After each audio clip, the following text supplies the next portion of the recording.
Ladies and gentlemen, welcome to episode 455 of An Elegant Weapon. My name is J.M. Clark, and it is so wonderful once again to be back here with you for part two of my conversation with the Academy Award-winning set decorator and creator of the first lightsaber, Mr. Roger J. Christian.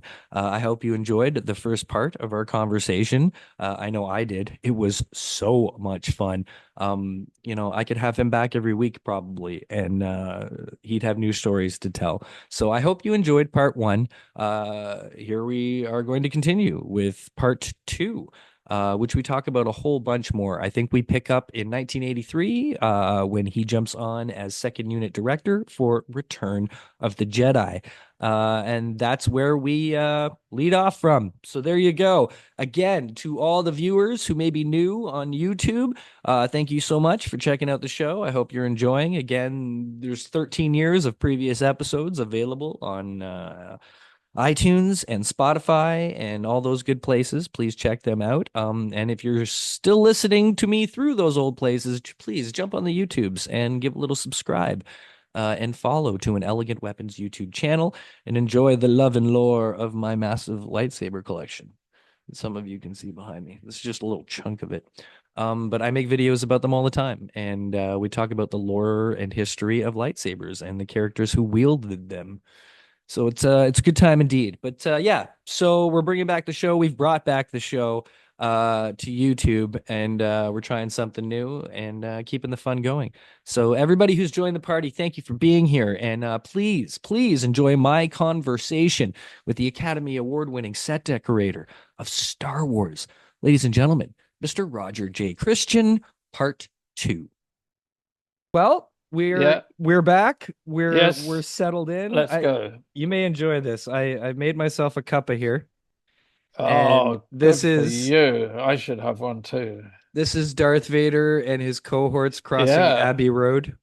It's kind of hard to see with the glare there, but I can see it yeah, nice. I thought you would appreciate that. Oh, I've got so many mugs with R2D2 mugs and Right, but all the sorts Abbey of Road Mandalorian. aspect, I No, thought that's cool. I've I, walked across that crossing. I'm sure you have. All right. Well, where we left off last time, I believe the Yes. year was around 1980, and you Yes. were busy at work on your film Black Angel, Right. and that is why you did not participate in the making of The Empire Strikes Back. Correct. But you did come back around to have some involvement in Return of the Jedi. So let's start there. That's Okay. my favorite Star Wars movie. I was 6 years old. It was 1983. Return of the Jedi was released. I was the perfect age for Ewoks. I was the perfect Yes. age for the whole thing. Like that movie was made for me. And that's why nostalgically it's the one I remember most. I was born the year Star Wars came out. Empire I was like 3. So Jedi was like here's Star Wars for me, right? Which it was for a lot of my generation. So Yeah, how did you even now, it's Arjun's favorite. right? Well, Yeah. it's and I'm sorry, the ending is just it's still so epic. It's just operatic, you know? Yeah. So how did you come back around to be involved with Jedi then? So I was, by then I directed The Dollar Bottom, which was, Black Angel was very poetic music, mystery, Tarkovsky, Kurosawa kind of influenced. And I remember the top two or three producers in England saying, "Oh, yeah, we expected that. Shows, um, I remember Terry Gilliam saying, "Yeah, you can't direct actors," because he was jealous that I made it with George Lucas. So I thought, right, screw the lot of you. And at I'd just finishing film school. I'd gone there for like a year just to break it. Okay. And the head of Paramount called me up and said that they were um, it was the end of the Edie Fund, which was the grant that I got to make Black Angel. The government gave £25,000. And he said, I really want you to do the last one because we love Black Angel and we really would like you to do something. Oh, And I met a young producer at film school, and he was recommended as well to do it with. So we said, let's take 6 weeks, go and read stories and see what we come up with. Because I said, I need to do acting one. I just want to prove all these people wrong. hmm. And I had two Hemingway stories that I really liked. We met one day at his house. I walked in. He said, I could drink coffee. Then he said, here, there's a coffee here. I want you to go in that room. I want you to read this before we make any decisions. It came this morning. And so I read this brilliant short story by James Kenway, who actually got an Academy Award nomination for The Tunes of Glory, the Scottish. And I just came out and said, we have to do this. He said, I thought the same thing. And he said, but you're going to have to go and persuade. James Kenway was a huge friend of all of the drinking actors, Richard Harris and Peter O'Toole. Peter O'Toole. Yeah, okay.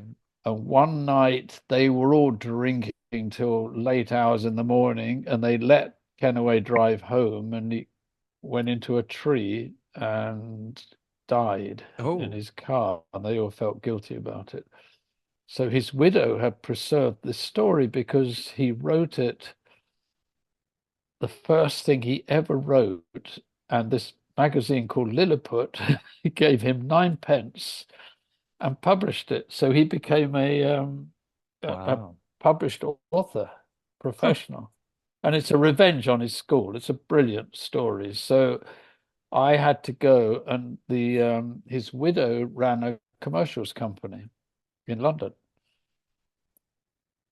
And he said, you've got to persuade her. So I went there and went in on my own and sat down with her. And she said, well, what do you think? It's interesting. And I said, look, I want to make a film out of it. We've got the Edie money. And she said, okay, now you're speaking the language. She said, I've had so many offers to do this for television and other things. I want it as a film. And I said, well, you saw I made the short film.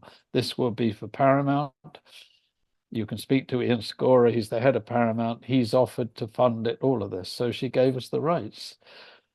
And I made it again for Nice. very little, no money Well, that's kind of what you do. in Edinburgh, Oh, where we cool. were just talking about. Yeah. Um, and it's a revenge on the school, his own school in Edinburgh, James Kenway. And they wouldn't let us near the school. When his name came up, no way he's coming near her. So we went to Fettes, the famous school where all the kings and princes went, boarding Okay. school. Upstairs in the top, they had an original dorm with wooden little, it looked like a horse's stables, each little room and stuff like that's beautiful. So we filmed there in Edinburgh, and I made it, and it won an Academy Award for Best Dramatic Short Film. So Amazing. these two got me the agent in America, and they got me um, a meeting on this film called The Sender with Ed Feldman at Fox. Fox decided they weren't going to do it. And because I'd done the short film with Paramount and Jeffrey Katzenberg, I was on his target to be a director with Paramount. Wow. They picked it up. And so I was waiting for that to trigger to get the money. They said, we're making it. And while I was there I was in London, I got the call from um, Robert Watts and George to say, what are you doing? And I said, I'm waiting for the green light. And they said, well, can you come and take over the second unit? Because George was directing second unit himself. And he, the first Star Wars is George. Right. Second Star Wars, Empire Strikes Back, he was so consumed with setting up ILM and the ranch and doing everything, he let Erwin Kershner direct it with Gary Kurtz producing it. Hmm. In adults' lives, as we know, that's their favorite film. Hmm.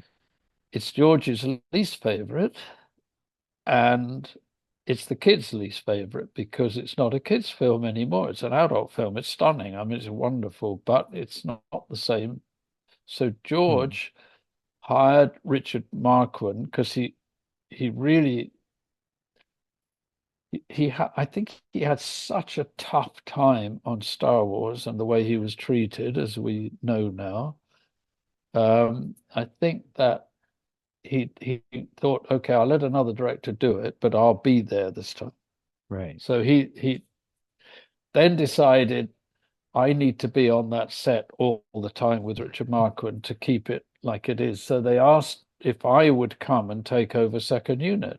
And immediately I said, of course. Well, yeah. And, and also with Paramount, I was able to call them and say, listen, I won't be free for the next 6 weeks. I'm directing second unit on Star Wars. So, my credentials went up like Right. Right. 100%.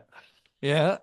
George Lucas hires you, then Yeah, it might push them along a little, right? right. Right. So I drive there and they said, great, can you take over this scene? Now we gotta go. I gotta move. This was Robert Watts. I gotta move George off. We're such a schedule that we got to pull down sets and do it. We got to get rid of this. And it was a massive battle scene with 6 cameras, huge scaffolding, 2 layers, and it's where one of the um, Empire's ships got hit, and then a huge part of the engine came smashing through and crashed into the kind of bridge Yeah, area. yeah. So there's stuntmen, there were all these people arranged. There was like 6 or 8 cameras. So I just walked in and took it over. To me, it was fine. I didn't have a problem with it. And I was kind of standing there getting everything organized. And then I saw all the camera boys had left all the camera equipment, all the lenses, everything on the deck.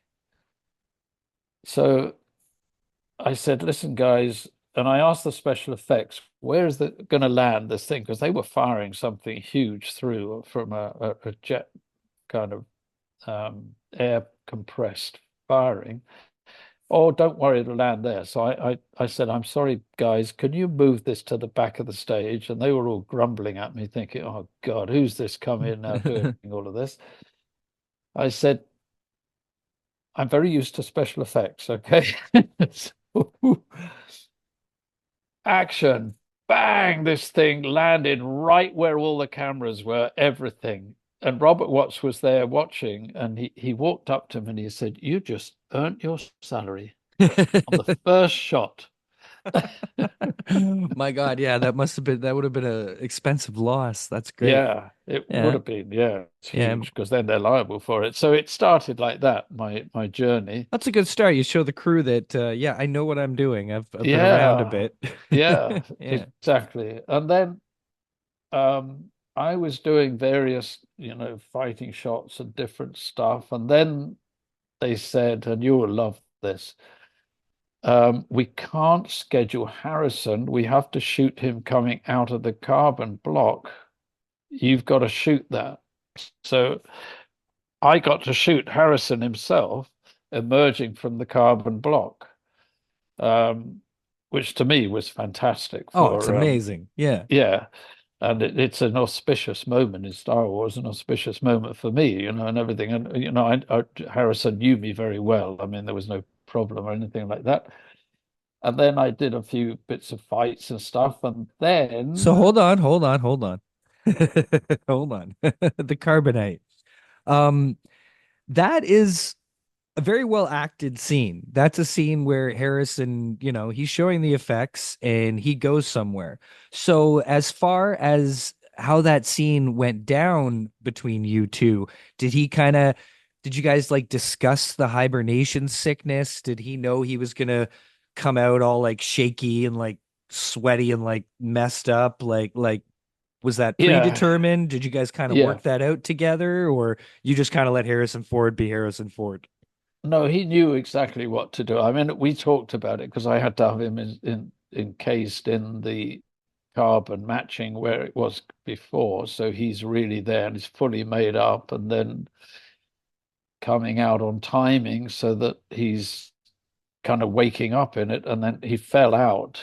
Right. So, yeah, I went through all of that with him. Yeah. But he doesn't need much direction, Harrison. He knows what he's doing. Yeah. I would figure. Yeah. Yeah, and so I was on my own. George didn't come for that either. So Such an iconic shot. Such an iconic yeah. scene, you know? And that included Carrie Fisher then. Did you also see No, shoot? she wasn't there. No, it was just See, it's Harrison that he amazing how shot the other side of it.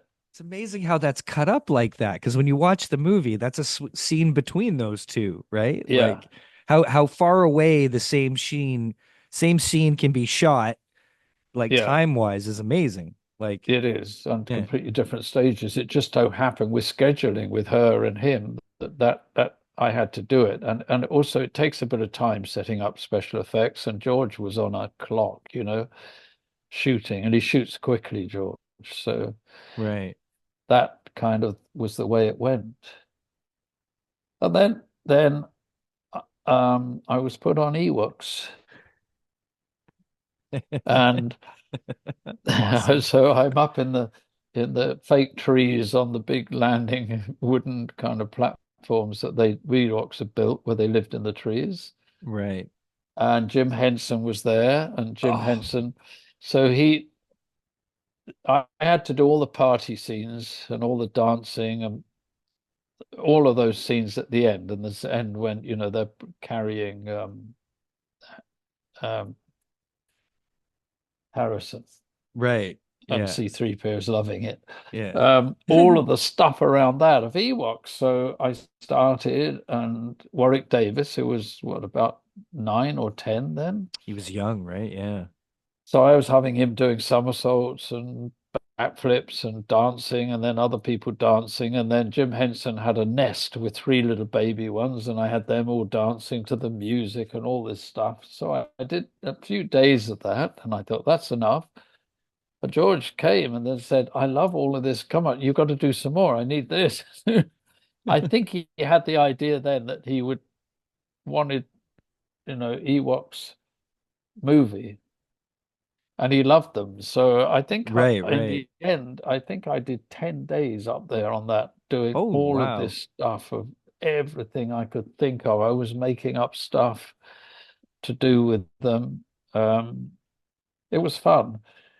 I met actually there was a kid, 18-year-old, taking stills for in the forest with the platforms and things for later for matte painting, and that was David Fincher.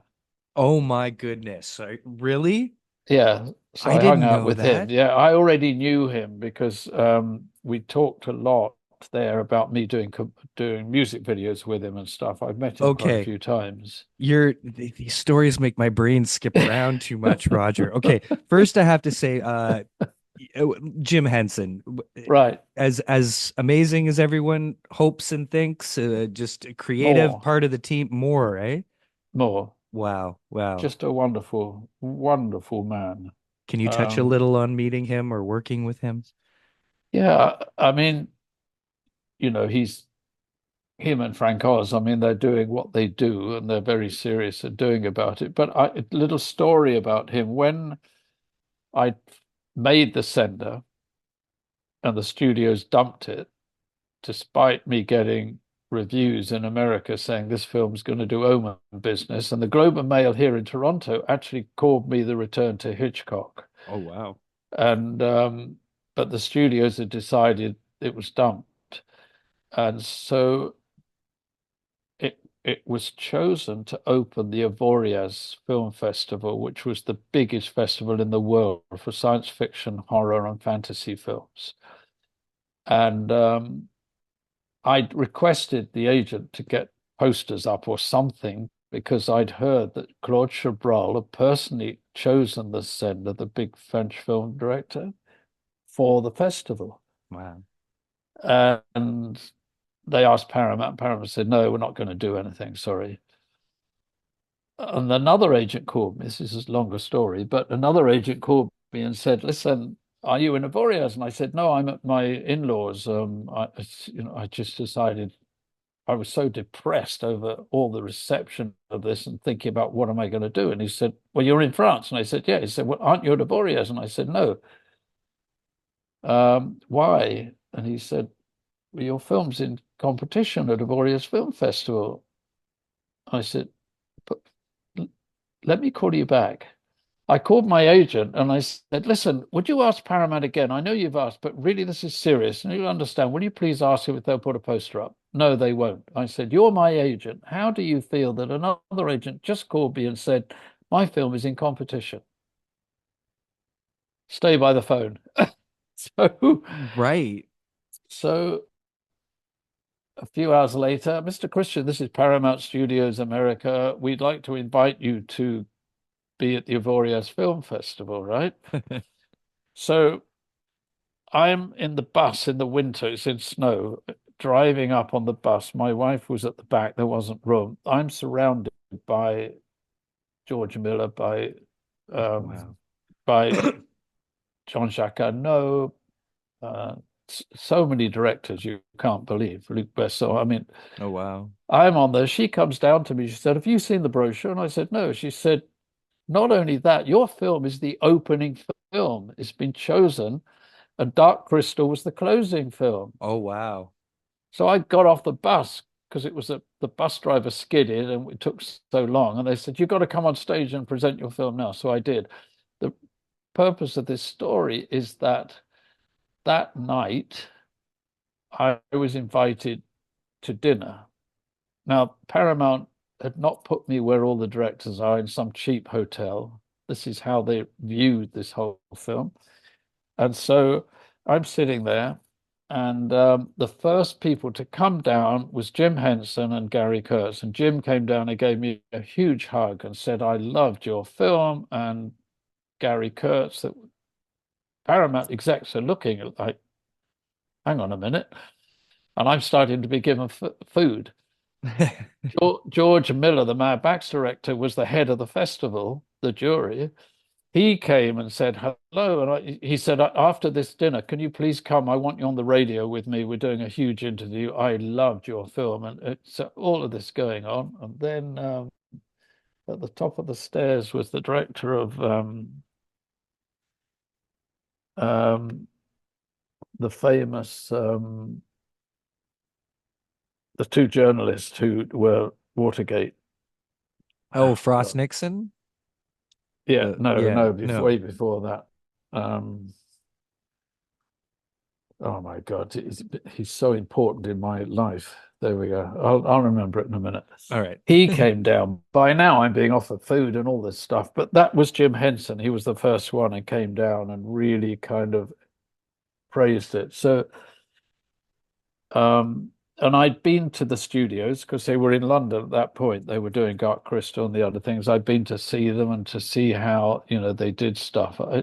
He was the nicest, humblest, like most of these people are. You don't read much about them. The humblest, creative, open, um, Right.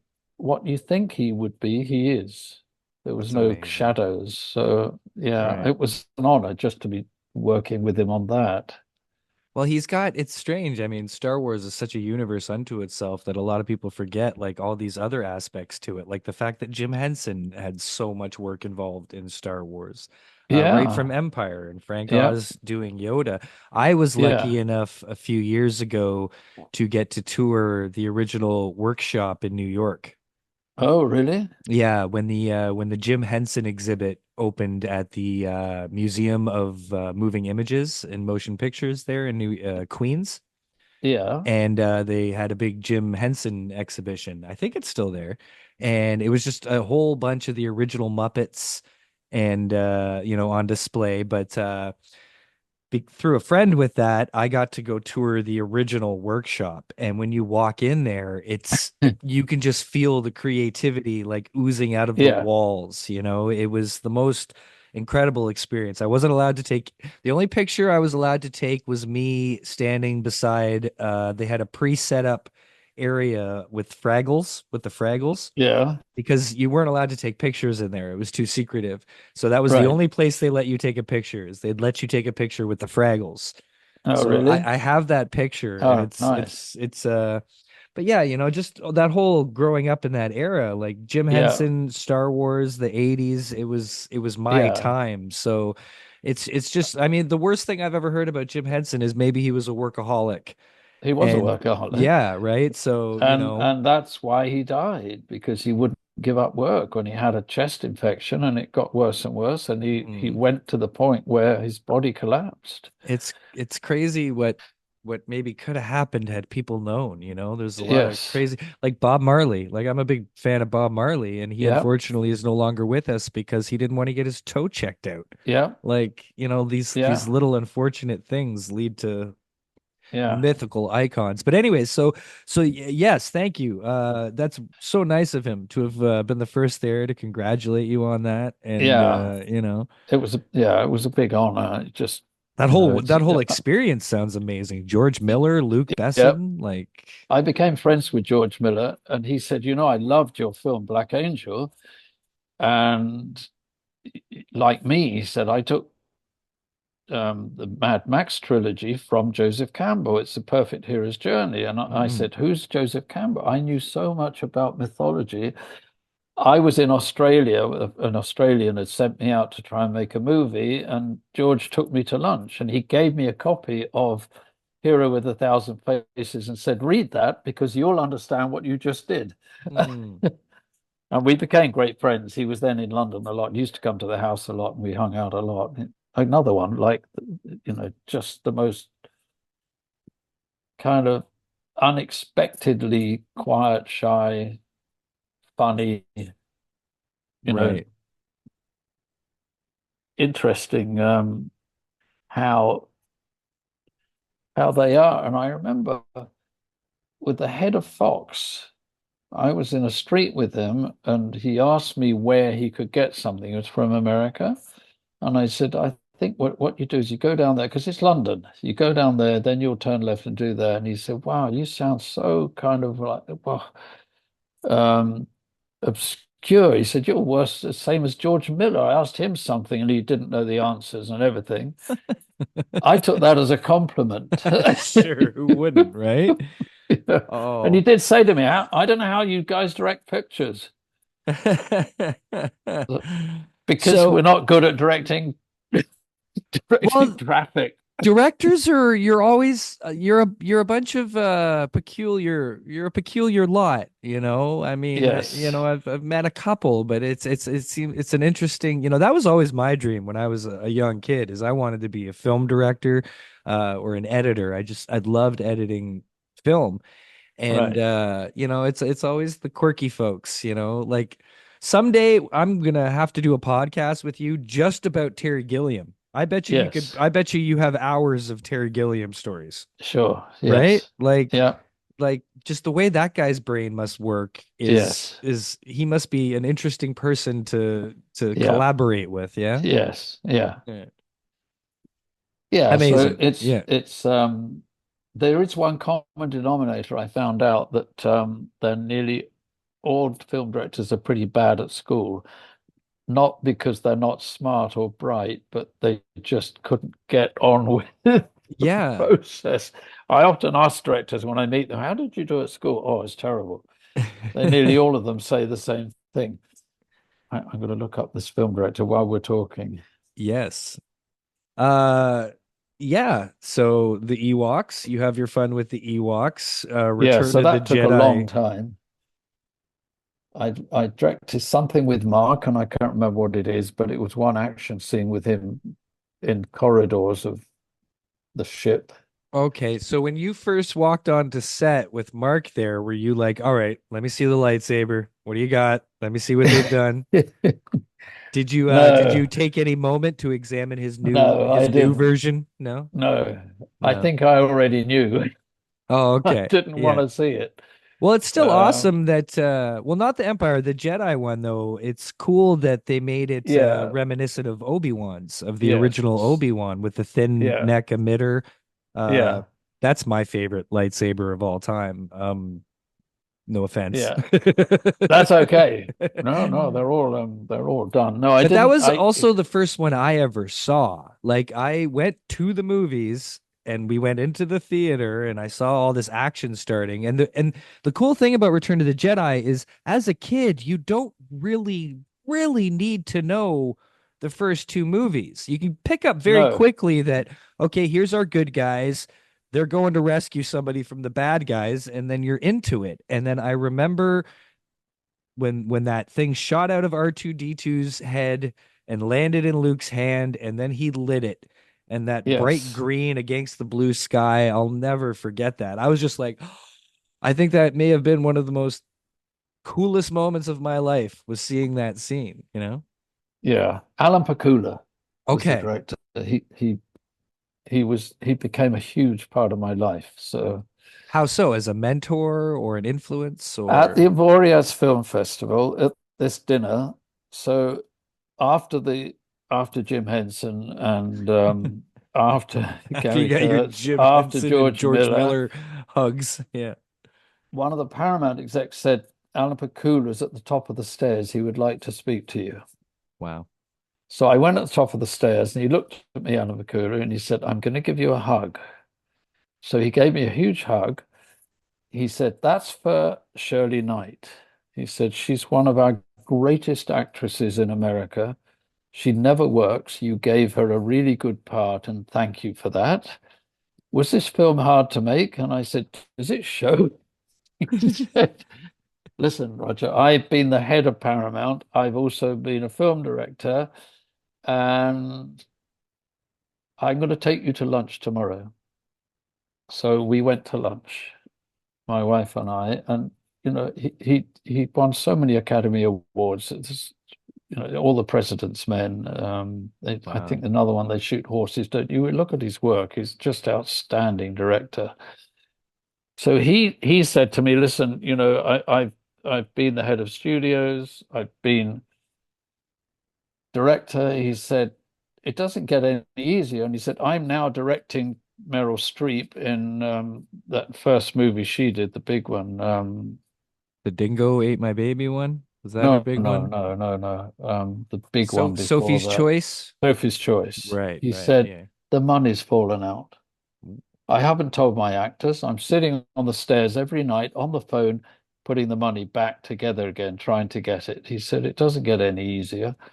Wow. And then he gave me this, which I wrote in the book. He said, listen, don't look for love in this industry. Okay. And I want to tell you what I think. He said, the art of creativity is childhood. And I call that the flame. That's whatever you do, that's where your creative energy lies. And we call that's the flame inside you. He said, then you go to Hollywood and you realize you have to start protecting that flame. Hmm. He said, do you know the problem with most directors? They let the flame go out because they build the wall so thick. And it stayed with me, this saying, ages afterwards. And he said, let me help you anyway. And he did. I used to phone him for advice and try to That's get great. back and do stuff. Yeah, he was very kind, No, it's great to very have that sad. kind of guidance in your life. Yeah. Yeah, yeah, And yeah. this kind of dumping of my film by the studios and being revered, as you know, Quentin Tarantino, when I met him, it's his favorite movie of 1982. He had a huge stories about it. I met Guillermo del Toro because of The Sender. I got a Right. note saying, I'm a big fan of your first film. I need to watch The Sender. So all of this kind of duality of me being dumped by Paramount at the same time, all of this, it was a strange time in my career, and I had to make some films I didn't really want to do, but I had to make them just to keep earning money because I wasn't going back to art directing. I had to try and stick it out. Right, right. So then, Jedi was a big, huge kind of plus for me coming Yeah. back. Yeah. And a plus for the world. Like what an amazing film, and it just caps things off for people for quite a few years. You Yeah, mentioned Quentin Tarantino, and I was unaware of this till I was perusing your IMDb a while ago. And you made a sequel to El Mariachi? yeah, it was a very, very low budget with no money. It's called Bandido. Right, Banditos, yes. And which And is, yeah, so I made it with Carlos Gallardo. He was on a press tour with me, and we got to know each other. And I love Mexico. I used to go there when I was living in LA. I would go to Mexico to get culture, right. to get some real life. So I would often go there, and I'd gone on holiday there. So he said, "Why don't we do?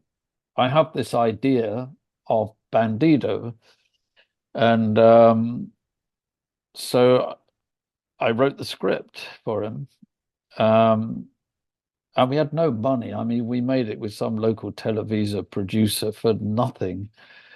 Did all our own special effects down there and everything. And it was a fun thing, very low budget movie, just fun to do. Oh, sure. I loved the first one. I was a huge fan of El Mariachi, and just Yeah, when I read that you had made that, I was like, there couldn't have been a better pairing. Because I know I had already known that El Mariachi was made for like no money. It was like no, that was made for 20, $7,000. right, yeah, just You know how he got that ridiculous. money? I can't Robert remember. Rodriguez. How did he get it? He sold himself to medicine. Yeah. They used to give you diseases and cure you, and he Yeah. had a whole growth on his arm, Oh my God. and he got $7,000 for it, and he used that to make the film with it. Oh, brilliant. Brilliant. So, I had so many stories because I was staying with Carlos in where he lives, just across the Okay. Rio Grande, and yeah, we went to the jail. They used, they had all the prisoners escaped because they were using the jail one day. That's amazing. Perfect story. But just when I read that you had made that, I was like, you couldn't have found a more perfect director for an El Mariachi low budget Yeah, we movie, had right? fun. You must Yeah, have we had a had blast making that, yeah? it was fun. I mean, it was a nightmare with politics and Mexico and no money and everything, but we got it made. And I had, you know, Angie Everhart played the lead, and Oh, Carlos yeah? was the other lead. Yeah, yeah, he was Yeah, the yeah. other lead. It was just fun. We did it for fun. Oh, I need to find it. I'm gonna have to have a Roger Christian marathon weekend where I catch up on all your films that I haven't seen. Um, Right. because that's just so much cool. Because then later on they remade kind of again Desperados, but I'm sure that had a Desperado, yeah. yeah, with a little bit higher Had a budget. big budget, and it's great. I mean, I love Yeah. those. I love Have those you met movies. Rodriguez? Have you ever chatted with Robert Yeah, Rodriguez? Yeah, yeah. yeah. No, no, I met him. Yeah, and I met him a few times with Carlos, and then in fact he was the first one to shoot digital cinema, shoot a movie, which was Once Upon a Time in In Mexico. Mexico, yeah, yeah. So I went down for a week. Yeah, with Carlos, I went down and stayed for a week to be an observer, Oh, to see cool. how to do it, talk to him, and get all the advice on shooting. So that was pretty cool. Okay, yeah, because I Yeah. was gonna ask you when the digital environment started to enter your sphere, but I guess it was then. And Yeah, that yeah, was one of the first things, really. That and on the mainstream when we did Phantom Menace right. Does a guy like Rodriguez was pass, when it really kicked in full power. does a guy like Rodriguez, if he meets Does you, he what? if a guy like Rodriguez, when he meets you, does he pester you about Star Wars? Like, have you ever Yeah, have, a yeah? certain amount, but it was not his radar, Star Wars. I mean, Okay. he he had a different, when you look at the Spy Kids and the other ones that what's the Willis, which is fantastic. Right. Yeah. Yeah. The graphic novel, Oh, first one to do it, and I was speaking to him about that. Yeah, why can't we remember any names today? I don't know. We're just blanking out, I guess. Sorry, I've got a train rolling It's by the that's graphic described. novel. Yeah. Which one did he do? I'm Oh, I'm blanking out totally on which one he did. it's the huge I'm trying to, graphic well, body. 300 is in my way, It's a right? graphic novel. I keep thinking of Zack Snyder's No, 300 no, when you no, say no, the graphic novel. Oh, it's no. Sin City. Sin City. Um, Yes, Sin City. It's Frank Miller. Sin City, Yes, Sin Frank City. Miller's Sin So, City. Yeah. I talked to him. Yeah, Frank Miller. So I talked to him about that because he he he was co-directing that with Frank Miller. Yes. The Directors Guild of America refused to allow it. They said he's not a member of the guild and you can't do it with him. So Robert said, so if I resign right now from the Directors Guild, I can do it. And they said, yeah. And he said, I'm resigned, take it now. Wow. And so, Yeah. um, but I asked him, and he's because I was talking to him about it because of the budgets and everything. And he said, I did it all myself. He said, this is the way to do it. Like Bruce Willis, you've got to pay him $20 million. I had him for a day. I could shoot him out in the studios against green screen. You only have to pay that one day, and you're paying him his quote. They're not going to fight you on it. He said, I could, that's why I learned doing all of this stuff. Very, very clever about low budget and independent movies and the way to do Oh them. yeah. Yeah. He Very clever. I was just wondering how excited about Star Wars he might have gotten because I believe he directed at least was it Mandalorian? He directed an episode of one of the shows. He directed an I don't know. episode of Was it Ahsoka or was it Mandalorian? no, where No? it's the scene where Boba Fett Oh, Boba Fett, right. The Book fights. of Boba Fett. Yes. Cad He, Bane when they have their shootout or something, I no, think. he did, and it may have been in the Mandalorian. There's one episode where Boba Fett takes on all of the stormtroopers, Right. and in fact, he didn't give him a gun. He gave him my gaffy stick. Yeah, that was Mandalorian. That Yeah. was Mandalorian, so that's Yeah. when he did that one. Yeah, that episode then got him to do the Boba Fett. That's so much fun. Um, so oh God, keep this straight. There's so much in your life, Roger. It's absolutely So crazy. Jedi, yeah, Jedi, that is then is a big boost for things for you yeah, going along. And then there's a big gap in all our lives for Star yeah, Wars for quite a while, unless like myself, you were somebody who dove into the novels and the comic books, which was right, uh me being a teenager at the time that those books and the role-playing games and things started to come out. That right, was really my Star Wars. Because yeah, right, I was a little kid and I had Jedi, but I was in love with the comics. I was in love with the expanded yeah. universe. And All the those games were awesome. so incredible. Yeah, And then that's all we have for, a certain amount of time. And then we roll around to the Phantom Menace. And yes. again, you come back to the fold, and I know you kind of made that one happen yourself, right? I was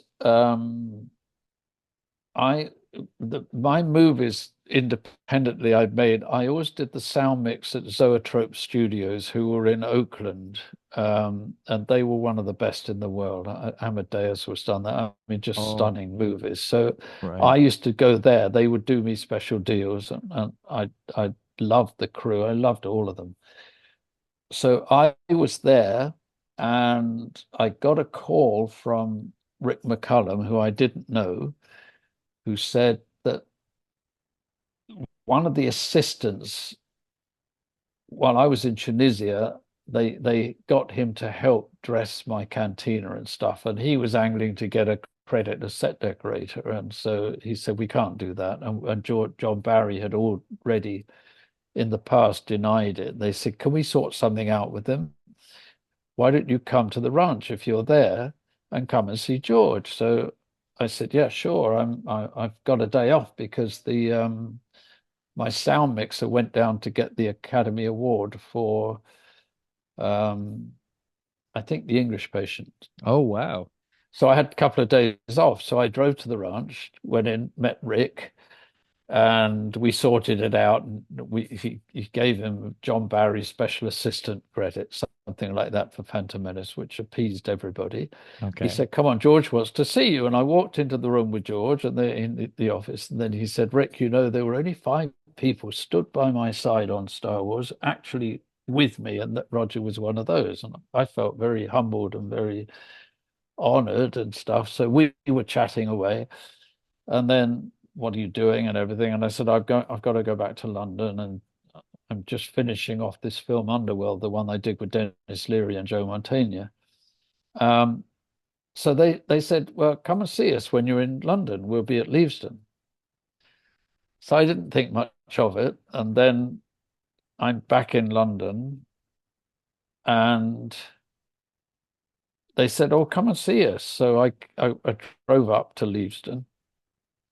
There was a method behind their madness. I realized it later, way later. So I go in there and they said, no, hang on a minute. Yes, the first time I visited, this is when it was. So they said to me, could you go see the designer who was new to Star Wars? So I go Hmm. to see him, and he was kind of almost in a panic and said, how do I don't understand how to deal with George. He doesn't say anything, you know. No, he was like this. And I said, listen, it's very easy. George, you've got the script. You know the Star Wars universe. You bring it to George. That's what I always did. I never asked him, how do I do a lightsaber? I brought him every single sets, every single thing. He'll approve it. If he thinks it needs changing or work, he'll tell you. That's all you've got to do. Just get on and do it and bring it to him, show him. Right. Okay, so then I go and see the set decorator who asked to see me. The same thing. Well, I don't understand, Roger. What do I do? He doesn't say anything. I can't communicate with him. And I said, that's George. He's shy, and he hires you, expecting you to do the Right. stuff and bring it, right? That's the gig. Yeah. So that's the gig. So then I went and met the DP, David Tattersall. Now, David, I gave him his first commercial work as a DP. I took him to Rome to do car commercial because I'd seen the reel, and we needed somebody, and I thought he's really talented. So David was chatting to me, and then he said, listen, why aren't you doing second unit? And I said, I don't know, I never asked, and never came up. And he said, Roger, we're doing this film in 12 weeks. It's like a 20-something week shoot. It's huge. Why don't you do second unit? And I kind of walking back to Rick's office to say goodbye. And I said to him, by the way, who's doing second unit? And he said, oh, we don't need it on this film. Ben Burt's going to do a few shots for us. That'll be it. That's all there is. Myself, I was thinking, you're in denial here. So I said, Rick, you know, I love this world. You know, I've done this. Just put my name down. Hmm. Yes. That was it. I left. Yeah. I'm in a health club in London. What are you doing? And I said, I'm in a health club, actually. I was just finishing working out. Can you drive up here now? I said, yeah. He said, were you serious about second unit? He said, anything Star Wars, I'm very serious about. Drive up here now. I go in, and there's George and Rick. So, were you serious? And I said, yeah, you know. And they said, would you be available? And I said, if for Star Wars, yes, of course, I can make things happen. And so George and I started talking about second units, and I said, I understand because I'm a director and I have had second units now. Every second unit director wants to get a job. So they do things to impress the producer, not necessarily what the film wants. So I said, I've cracked it. I've got a little tiny um, video camera, and I'll shoot some stuff. And I have a thing called a clamshell, which were famous. They were they were like a clamshell that you opened up and they had a video screen on it and you could play back on it. Right. And I said, so they bring it to me and take it. George said, Rick, buy those now, right now. I want those. So, um, and then they kind of said, well, if you can do it, um, you're available. And I said, yeah, I'm supposed to go back now. I've got to quickly go to Vancouver and finish off the Blu-ray color timing. No, no, you've got to start now. You don't understand. Look, they both said, we're leaving. We'll give you 5 minutes. Just make a decision. So I sat on my own in the office there. Some And decision. well, I Like, quickly made a phone call and the DP said, no, I'll go and do it. Don't worry, Rog. So I, I said, okay, I can do it. Good, come with us. Next door already was set up a huge office with models in it and an assistant already. So, so what I understood then, they said, like, there's a meeting right now over the Senate where all the pods are flying around yeah. because you have to be in there first. You'll be first unit there. We can't schedule that way round. So what Rick had done, Rick produced Young Indie series for 6 years. They had two crews shooting it who would leapfrog. So one would rest, one would shoot. And Rick had he's I think the best producer I've ever worked with. He's amazing. The way he does things and gets things done and organized and everything. He's incredible. And so he'd weeded out all the elements. There's always tricky things on film crews and personalities. He got it all so smooth. I had those too. David Tattersall's DP on one. Oh, wow. Giles Natkin's was on the other. We had those Right. two crews. They were TV crews, basically. Um, and so I think there were 6 instances where we had to be first. So we're setting the lighting, everything, and the acting for the movie. And so I got stuck in. And then we were going to go with our crew to straight to Tunisia. George was going to Italy to shoot that bit. I would kick off Tunisia, and then we were all together in Tunisia and then come back into live action shooting. Right. Um, and George effectively, I mean, he said it in front of me again to Rick, and there was a meeting on something, and he said, you know, Roger directed half the movie for me, which is a nice compliment. I didn't do, you know, all the main acting stuff, but I did work with every actor. I had to do scenes. I worked, you know, and with the Senate, I remember I had to shoot the scenes with Terence Stamp. Oh, cool. Uh, Oh, he's such a legend. So Yeah. yeah, I'm walking across the stage with Terence Stamp, just talking about what we were going to do, and he said, "Oh, you've seen us before, and you know this world." And I said, "Yeah." And it's just, you know, it was very, yeah, it's Yeah. impressionable. You know, Oh, yeah.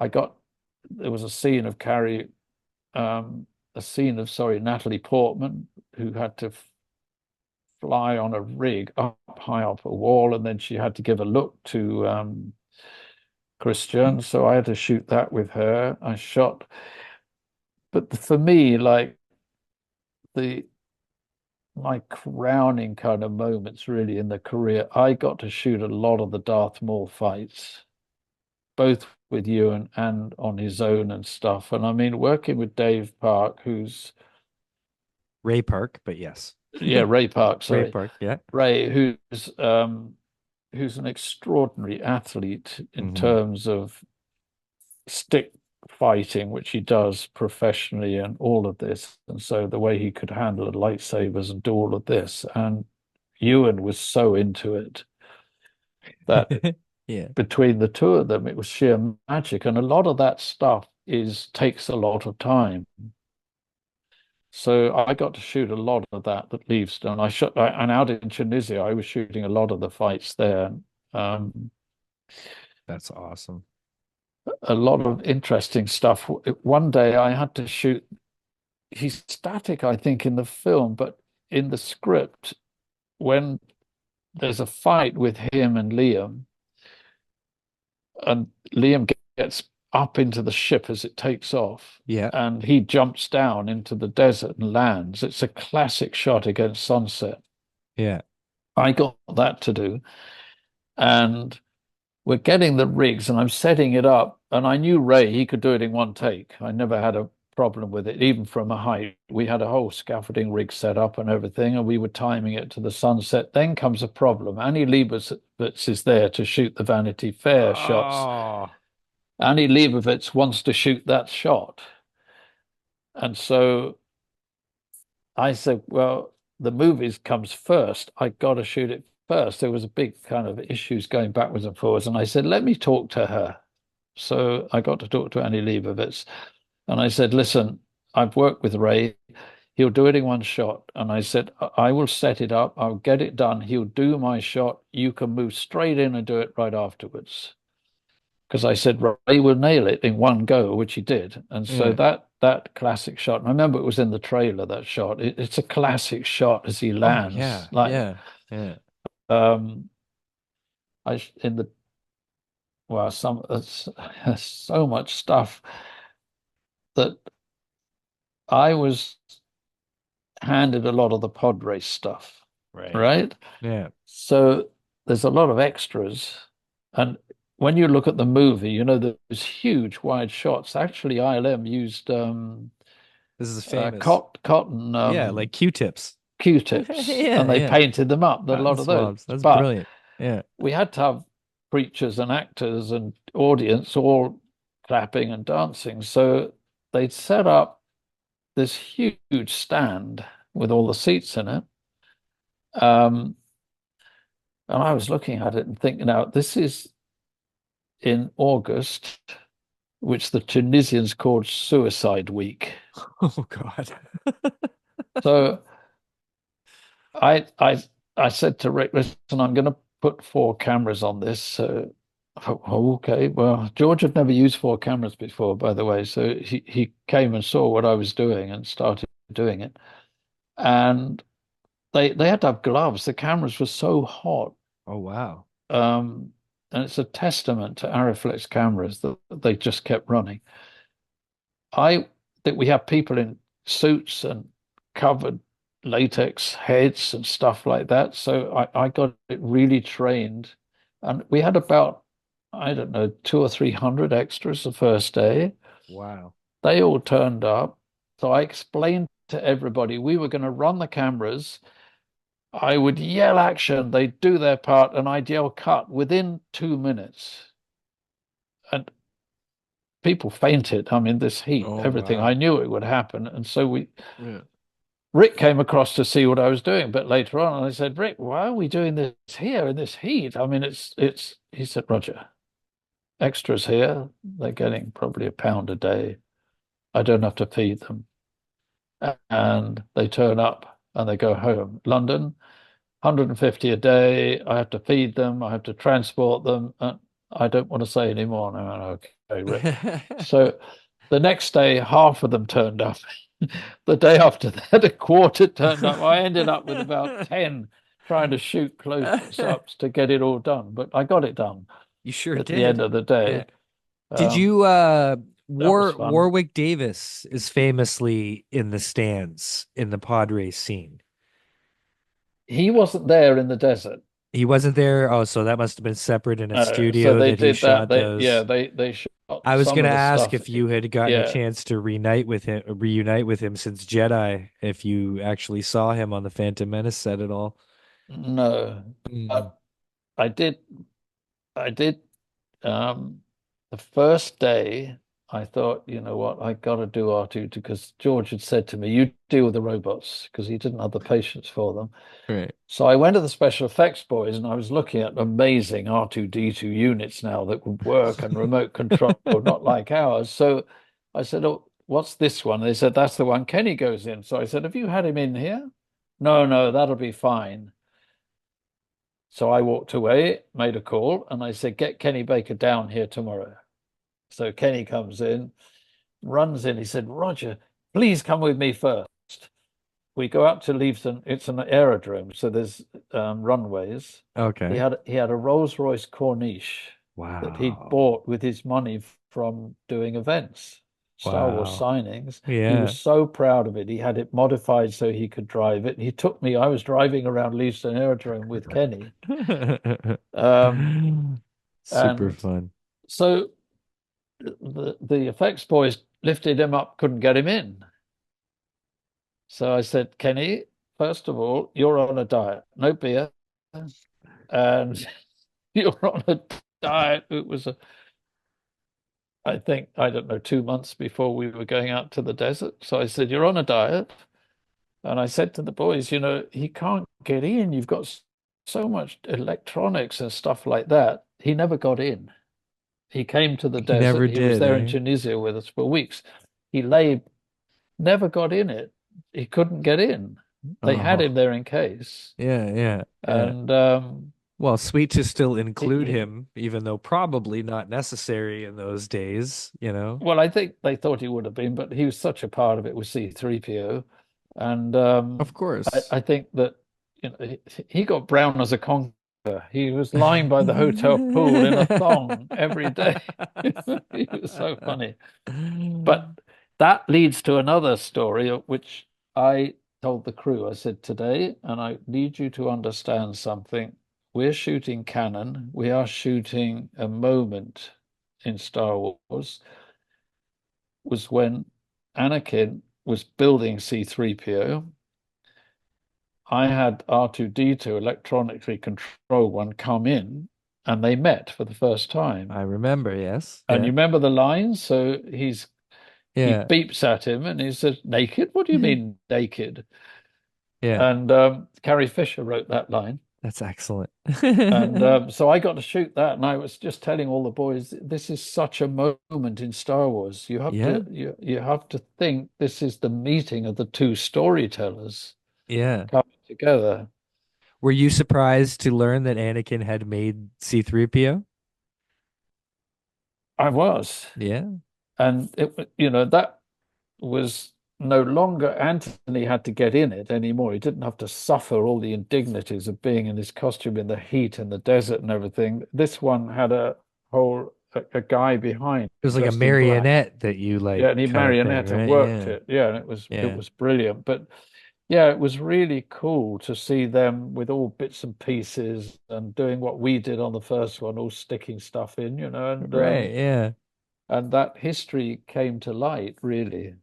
That It's was such a really cool.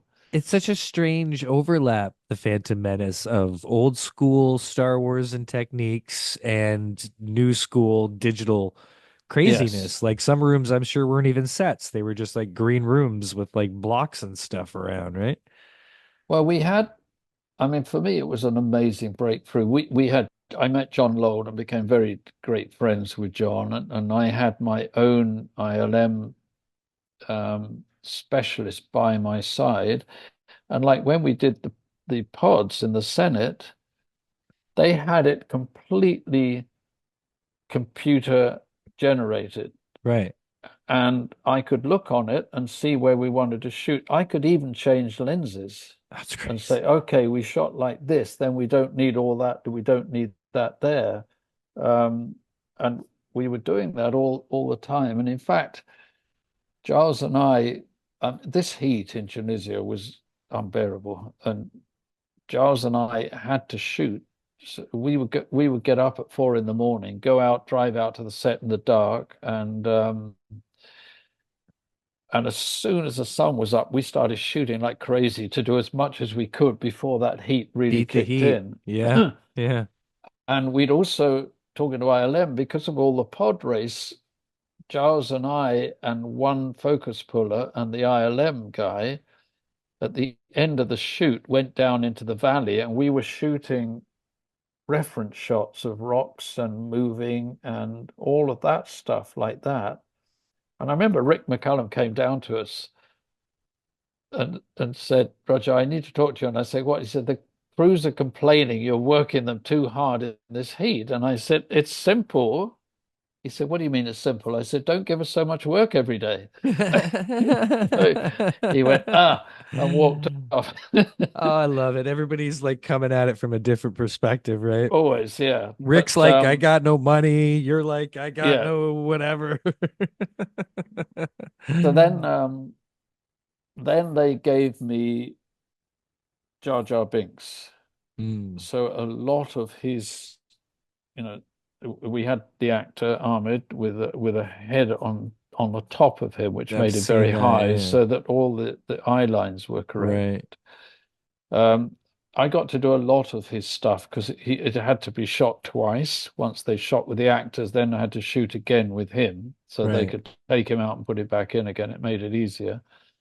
And then I got to shoot the entire sequence in Watto's garage when he messes up everything and he sets off robots. I shot that entire sequence with him, That's awesome. Yeah. which was great fun. Must have took a lot of timing to get all the Yeah, effects right and the yeah, little things getting knocked over or whatever. Almost Roger Rabbit styles, yeah, it right? was. Yeah, Yeah, yeah. so, first unit couldn't do that. They just Mm, couldn't spend the time on it. So I did a lot of that. Some of the shots with Watto, I shot, and it was interesting too. I got to shoot with Liam when he was getting on a dewback kind of creature. right.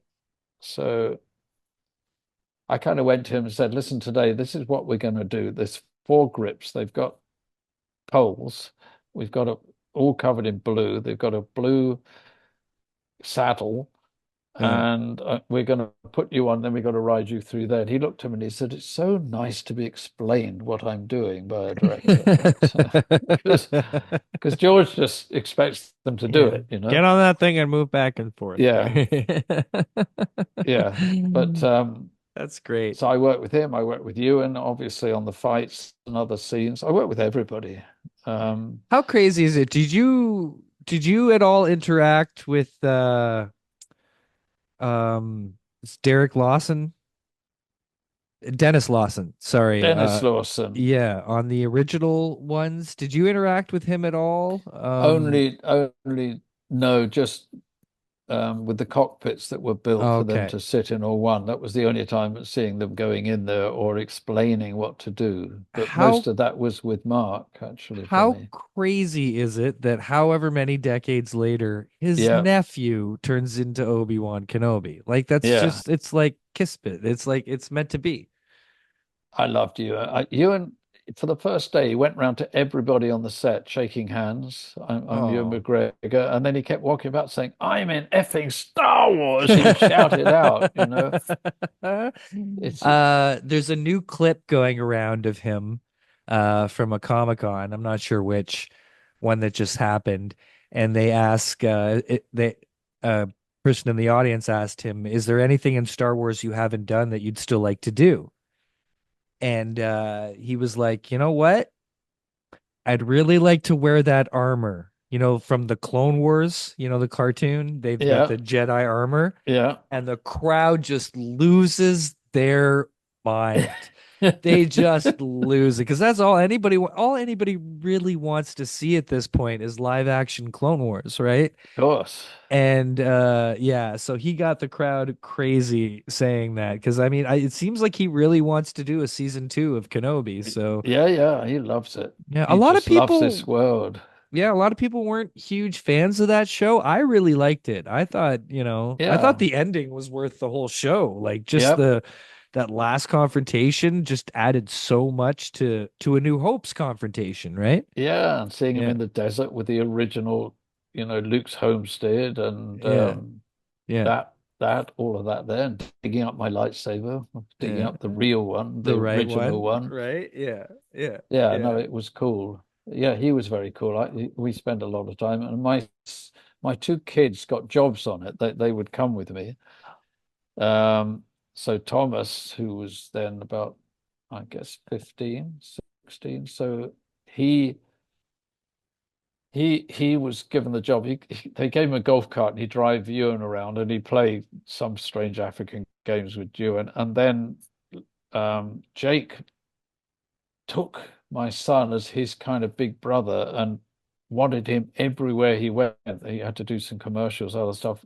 Thomas always went with him.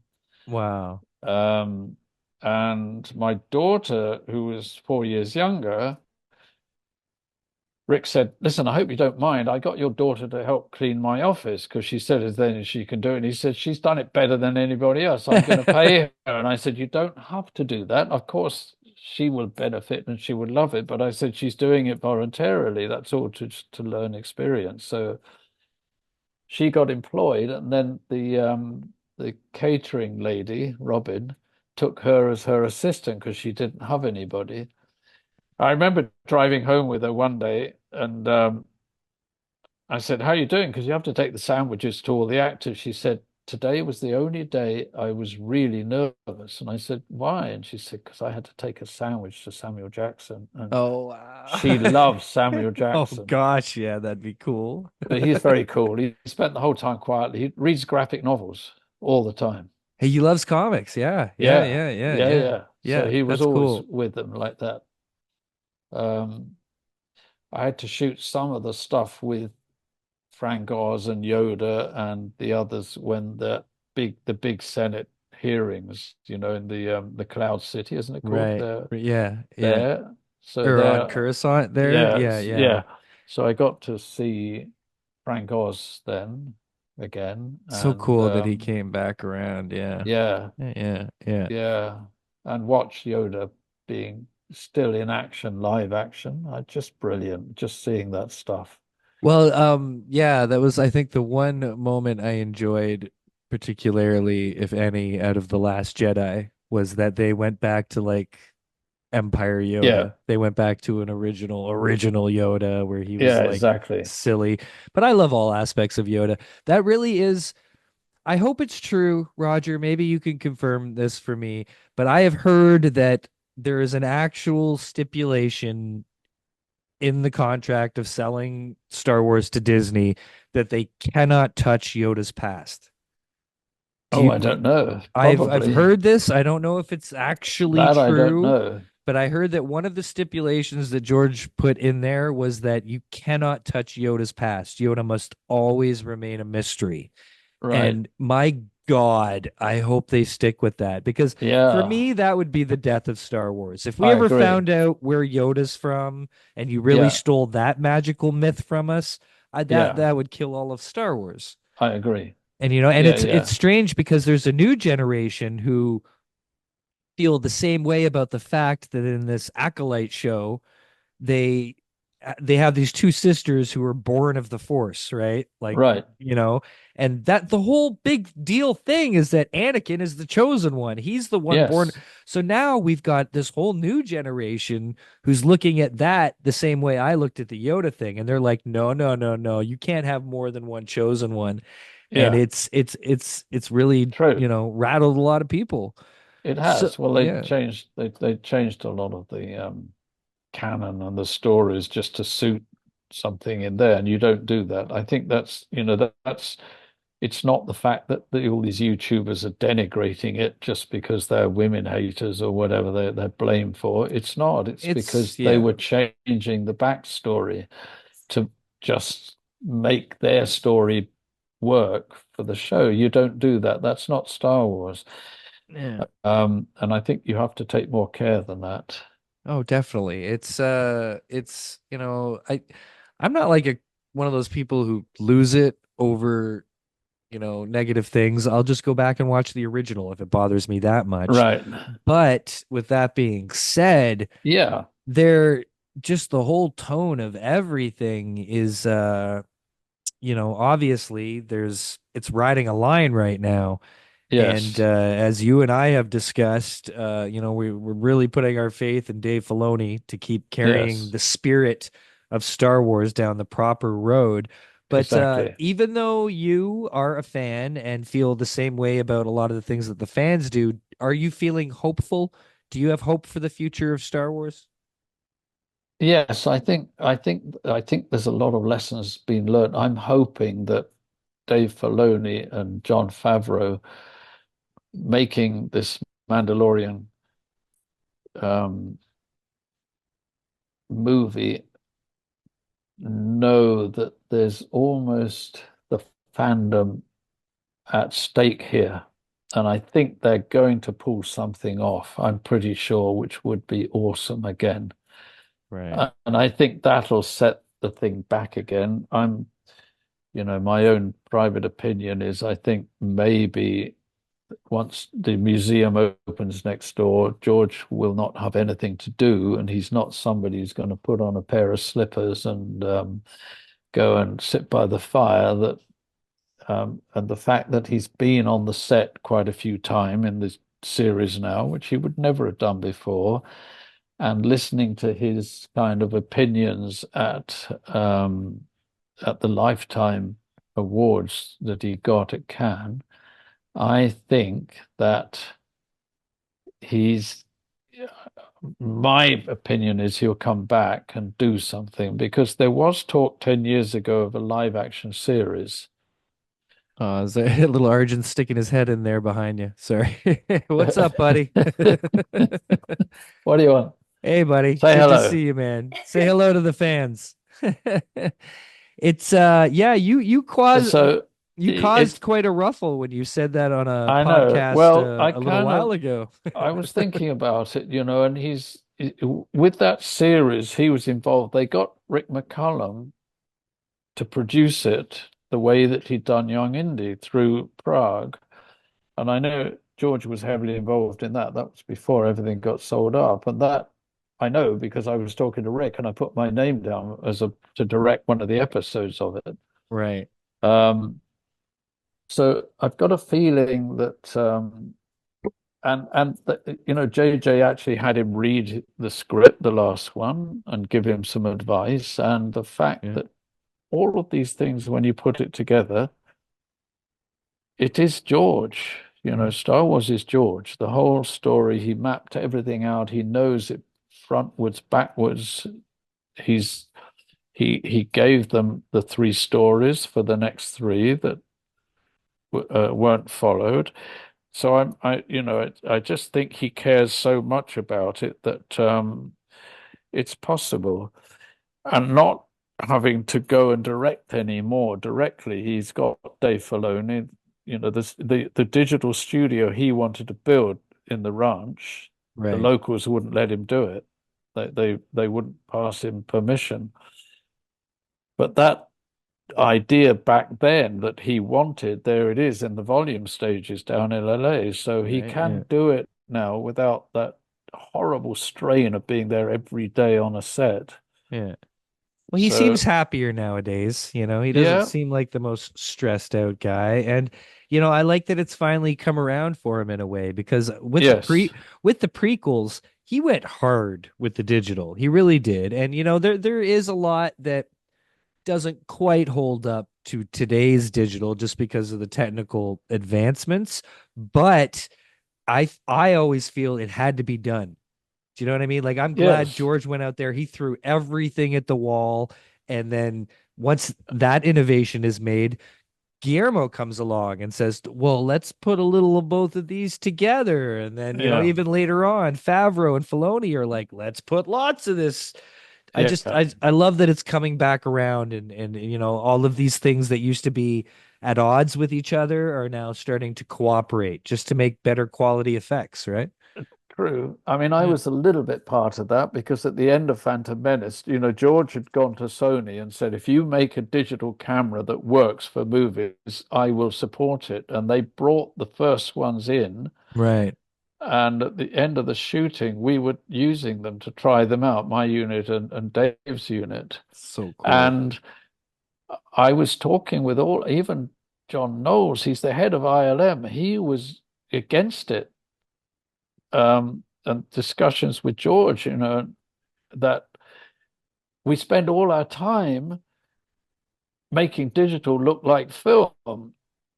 But as George would say, but we start on film, you go digital and you go back again. Why don't you just start on digital? You save that process. It's not any difference. And Yeah. that argument, even I was shocked that ILM were kind of against it. I would say, you've got to do this, and as a director, the freedom you get. So many times I've been shooting and a producer's behind you saying, you've done 5 takes. Do you know how much it costs to print? that's all gone out of the window. It was so obvious that this is going to come. Yeah. Yeah. So Wow. It's so cool for you to be there at that time in yeah, I history was like there at that, that time in be so history, involved with that and advancement. at the end, halfway through, George said, "What are you doing in October?" And I said, "I'm here shooting this. Why?" And he said, "Because I got to leave. I got to go back. The pressure is so high. You're going to have to shoot the last parts of the movie." So I got to shoot at the end, yeah, some of the stuff as well. And again, I just went. I got my camera and I went round and filmed stuff. And I said, "Is this what you want? Is that what you need?" Everything like Yeah. that. And I was always with the editor Right. as well. Um, so I was given that, tremendous kind of trust in me that I was going to do what was required for the movie. But that's all. It's all in there.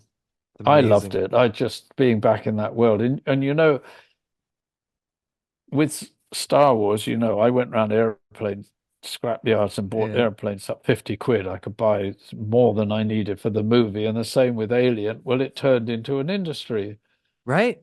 Yeah. And so when Rick McCallum, they needed the same scrap to do the same things I did, it was so expensive in England to rent it that it was cheaper to go and buy it in the American graveyards in Texas and fly it in a transport plane to London. Wow. Because they had caught on. Yeah. That's Now you crazy. can't get it. You just can only rent Yeah. it. People have Right. it in warehouses. Look at you changing the world, Roger. Just crazy. Well, yeah. There we go, kids. Yes. That's about another hour and a half. I think Good. this totaled like a nice Yeah, it's always 3 hour fun talking conversation. with you. So Roger, I could spend days. I You're know. welcome to come back anytime Thank you. to discuss anything you've got going on. Kids, of Okay. course, Cinema Alchemist is available with a brand new forward from George Lucas himself, and it's amazing. It's I think it's the most emotional I may have ever heard George Lucas is in this It's forward that true. he's written to you. It really is cool. Please buy the book. It's all these stories from Roger's perspective, and it's just amazing. It's an absolutely fantastic read. And stay tuned because one of these days we'll all be able to sit down and watch A Galaxy Built on Hope together, Yes. One hopefully day. Yep. one day. And so, hold on for that, kids. But do you have anything else coming up soon? You just mentioned you're going to a show in Italy soon. In Spain, in Sorry, in Cordoba. Spain. Yeah. I do another one in America, beginning of November on the East Coast. And then I'm going to Croydon in December the 7th, I think 6th and 7th or 7th and 8th, which is a major Star Wars kind of show. Right. Right. But this one's pretty auspicious because I was born in Croydon. Okay. So I was saying to them, well, you can make hay with this and say the originator of the lightsaber is coming home, So Yeah. I'm Yeah. going to try to drum up. So I'm telling them all because I can't carry these books around. I have to buy them and take them. Oh So yeah. No, it could be I'm telling them all to people to order it now. They can buy it and then I'll sign them for them. But I'm right. getting Yeah. people now asking me, can I, if they send me some money on PayPal, can I sign a book for them and then send it out? So Yeah. Yeah. I'm doing another one today. I just Yeah. did three on Monday, That's a common thing these days. That's and it's awesome. fairly inexpensive at the moment because they're doing a kind of, I guess it's an opening offer, but it's fairly reasonably priced, especially in Right. America. So That is yeah, it's excellent. very Yeah. touching having George do it, and his name's on the cover. I mean, it's kind of it's a big deal for me. Well, this whole thing was a big deal for him. You showed him loyalty, you showed him friendship, you showed him hard work, and you cared about his idea. And he is obviously stuck by you for decades Yeah. for doing so. And that just shows you what loyalty and hard work and a little bit of hope can get you, right? I think so. It's a Yeah. side of George Lucas that most people don't see, and I think I've always known it. The last Right. time I was there at the ranch, I took Lena there when she was pregnant, 7 months pregnant. It was the last time she could fly. We had lunch. The whole lunch was on nappies and the diapers and how they work now because you didn't have to stick your finger in to see if it was damp or not. They've now got a line that changed color and baby feeds, and because he's got a daughter who's almost the same age. Right, yeah. And So what his son Liam, he had a yes, was just a young like preteen when he was in Revenge of the Sith, I think, right? yeah, And he had his yeah, little lightsaber flip action at the end there. yeah. And where Katie was in, his daughter's in Phantom Menace. She's one of the gang there, and my daughter was actually made up, and she was in it as well. No, really? Yeah, Oh, so that's fun. Come on. That's so yeah, cool. Yeah. it's funny. Look, Uh I got my little oh, look at that. Is that you? Do you know that the last show we did, Yeah. there was a Lego stand, Okay. and Arjun went because he got tired at one point. So he was doing Lego figures with them, and then they were talking about it. So this is a Lego figure of me That's with awesome. glasses, with a lightsaber and grey hair. It's Can you see perfect. Yes, I can. Oh, I love it. it? I love it. They need to make you a Funko Pop next. Isn't that, yeah? Isn't that cool? There we go. Kids, again, pay attention for Galaxy Built on Hope. Get the Cinema Alchemist now, and pay attention for Roger coming to a town near you. He's going to be doing the circuit. He's going to be pushing the books, and getting out there. So, Yeah, Roger, there's none here, is there? Winter, they don't have many, do they? Otherwise, they'll we have a could do few. some more. There'll be Toronto Comic Con in March, but Yeah, there is a bit of a lull coming up here for a little while. Yeah. yeah, it's a shame because I like It, hanging out, and when you and I do Q&As, and they're fun, stuff will come up. If I find something to do, Roger, I will let you Okay, know, and we all will right, go hang out at that okay, party. I can't thank you enough for not at taking all. time to do this, but I also can't thank you enough for doing this for all the fans, taking it upon yourself as your personal mission to share these stories before everybody is gone who can share these Yes, stories. And you're one of, if not the last, who's got this I'm the last one of those. right Yeah, there, unless George wants to sit down and let us all blast questions at him himself, he you're the won't. you're the And next, he right? didn't know. He didn't Yeah, know. yeah, I mean, as he says in that forward, he doesn't. He yeah. remembers the day I brought him a camera part and showed him a Yeah, lightsaber. there it But after was. that, then he says, and that was probably one of 15 things Roger was doing that day. Yeah, right. That's how it is. He That's doesn't remember. He doesn't yeah, know because he was so busy getting the script right and getting awesome. everything on front of Kids, camera. that's the magic that made us Yep. Star Wars. Yeah. Ladies and gentlemen, Very there you good. go. That's Roger J. Christian, Yeah. the creator of the lightsaber and so much more. We'll be back again Yes. soon with someone else exciting.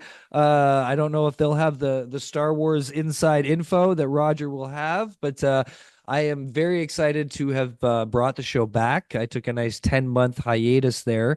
I just needed a break. I'd been podcasting for 13 years. And you hit a wall sometimes.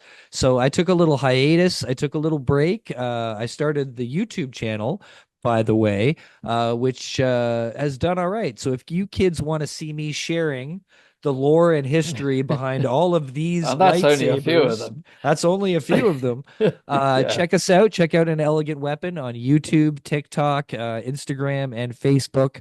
I'm making fun little videos there, but the time has come. The time has come to return unto you, my Padawans. And An Elegant Weapon Good. has been gone far too long. So, Roger, thank you for Yes. being Not my at first all. guest on the resurgence of An Elegant Weapon 2.0. Uh, Everyone watch it. Yeah, and send me yeah. the link and then Oh, we'll put it definitely out. will. And Yeah. this will also be available on audio, so you can listen on Spotify and iTunes and all that good stuff. But kids, that is all we are going to have this week on An Elegant Weapon. Take it easy.